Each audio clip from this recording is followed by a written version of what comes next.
Hello बच्चों, आज हमारा क्वेश्चन है एक्सरसाइज 6.2 से क्वेश्चन नंबर 1 करेंगे। Find the value of the unknown exterior angle x in the following diagram.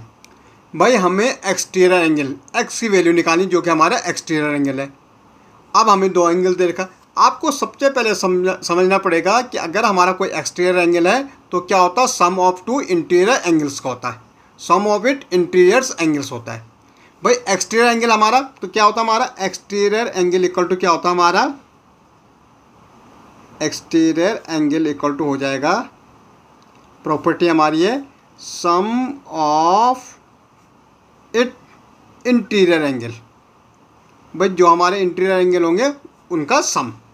भाई एक्सटीरियर एंगल में एक्स दे रखा तो एक्स क्या हो जाएगा हमारा, देखो इंटीरियर एंगल क्या है 70 प्लस कितना है 50, तो इनका सम कर देंगे तो एक्स हमारा आ जाएगा 7 और 5 कितना होता है 12, 120 हमारा क्या आ जाएगा एक्सटीरियर एंगल आ जाएगा। भाई एक्सटीरियर एंगल इक्वल टू होता है sum of it interiors angle. भाई जो एक्सटीरियर एंगल है वो सम होता है इन दोनों एंगल्स का। ओके, ऐसे नेक्स्ट देखो भाई ये हमारा एक्सटीरियर एंगल है, हम कह रहे हैं एक्सटीरियर एंगल इक्वल टू क्या होता है sum of it interiors angles. जो ये इंटीरियर्स एंगल है इनका सम जो होगा वो एक्सटीरियर एंगल होगा।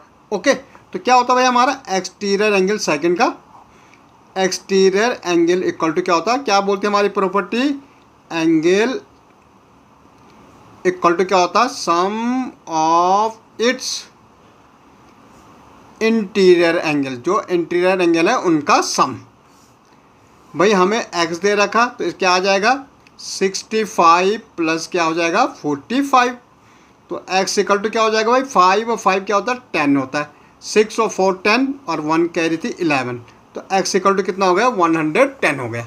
ओके, ऐसे नहीं देखो बच्चा हमारे ये एक्सटीरियर एंगल है, ये हमारे क्या इंटीरियर एंगल है।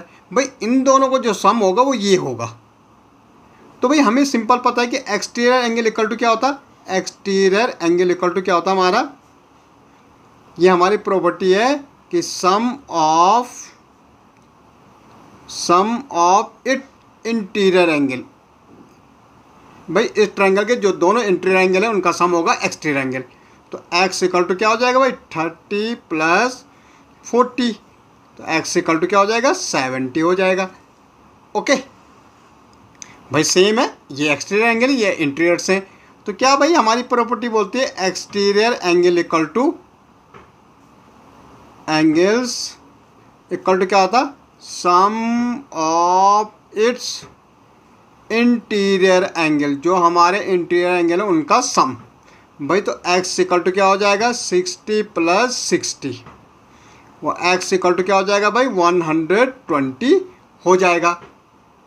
अब नेक्स्ट देखो बच्चा ये भी हमारा एक्सटीरियर एंगल है, इन दोनों का सम क्या होता है ये होता है, means sum of it interior angle equal to exterior angle. तो यही तो हम कह रहे हैं कि भाई हमारा जो एक्सटीरियर एंगल है उनका सम क्या होता है sum of it interior angle, exterior angle equal to sum of it interior angle, जो इंटीरियर एंगल है अंदर के उनका सम। ओके, तो x इक्वल टू क्या हो जाएगा भाई 50 प्लस 50, तो x इक्वल टू हमारा क्या आ रहा 100 आ रहा।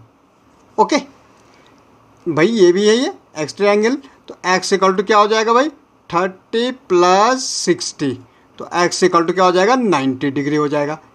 ओके, सिंपली आपको क्या याद रखना है कि एक्सटीरियर एंगल इक्वल टू क्या होता है sum of it interiors angles. Okay.